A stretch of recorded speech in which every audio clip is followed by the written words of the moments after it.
Mungkin dari kita sudah tidak asing dengan kata revolusi industri, perkembangan 4.0 hingga IoT. Tapi sebenarnya apa itu revolusi industri? Apa yang sebenarnya terjadi dan apa tujuannya? Sebelum itu, mari kita bahas satu persatu pada video ini. Jadi, revolusi industri adalah perkembangan mendasar yang dilakukan manusia terhadap pengolahan sumber daya alam, serta sumber daya manusia yang berdampak terhadap perkembangan ekonomi, sosial, serta budaya pada masyarakat yang ditandai dengan permulaan di Eropa dan benua Amerika. Setiap era ditandai dengan masing-masing perkembangan teknologinya, dimulai dari revolusi industri 1.0 diawali pada abad ke-18 dengan ditemukannya teknologi mesin uap, menandai dimulainya penggunaan mesin uap sebagai peralatan infrastruktur dan manufaktur pada industri dalam proses produksi barang. Perkembangan ini juga terlihat pada dunia transportasi.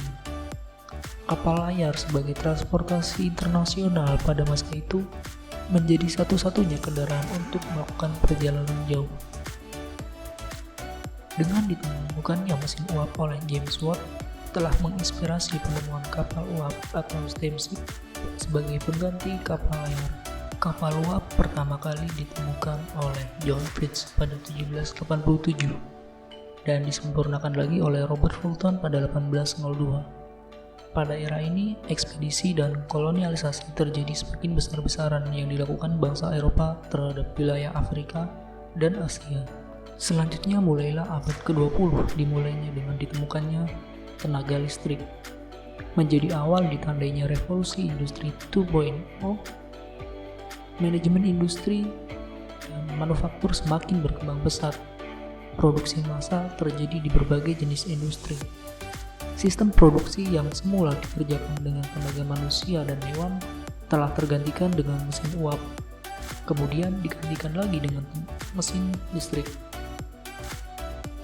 Perkembangan ini ditandainya dengan berbagai produksi kendaraan transportasi, peralatan senjata, kendaraan perang, pesawat secara besar-besaran. Manajemen tenaga juga semakin diatur.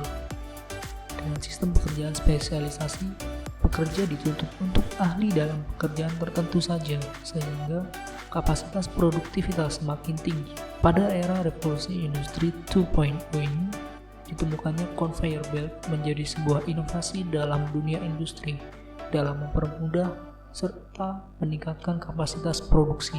Setelah perkembangan era revolusi industri 2.0, kemudian dilanjutkan dengan perkembangan teknologi komputer.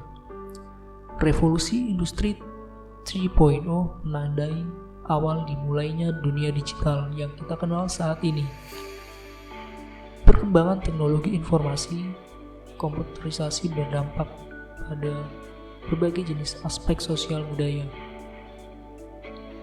Awal ditemukannya teknologi komputer ditandai dengan ditemukannya komputer pertama yang dikembangkan oleh pemerintah Nazi pada masa Perang Dunia Kedua. Seiring berkembangannya waktu, ditemukannya transistor, IC, dan komponen elektronik lainnya menjadikan komputer semakin kecil dan ringkas. Kemudian kita menuju pada perkembangan era revolusi industri 4.0, di mana pada era ini ditandai dengan kemajuan teknologi yang semakin pesat. Pada era ini tren menggabungkan teknologi otomatisasi dengan teknologi cyber. Teknologi telah masuk pada tren otomatisasi dan pertukaran data. Hal tersebut mencakup sistem cyber fisik, Internet of Things atau IoT, cloud computing, dan cognitive computing. Tren ini telah mengubah kehidupan manusia, termasuk ekonomi hingga gaya hidup. Ditambah dengan kondisi di mana kita harus menghadapi masa pandemi COVID-19 saat ini, berbagai upaya dalam memaksimalkan serta digitalisasi prosedur kerja telah berkembang sangat pesat. Perkembangan produk yang berada di era 4.0 salah satunya adalah Gojek sebagai layanan digital pemesanan transportasi ojek. Kemudahan pelayanan publik melalui beberapa aplikasi yang telah diluncurkan oleh pemerintah atau dinas tempat. Manusia begitu dimudahkan dalam setiap aktivitasnya. Kendali sesuatu yang kompleks cukup pada genggaman tangan kita. Terlebih pada bagaimana kita bijak dalam menghadapi perubahan arus teknologi. Jangan sampai kita terlena menjadi manusia yang tidak produktif dan kreatif. Cukup sekian, semoga penjelasan di atas membantu kalian. Sampai jumpa.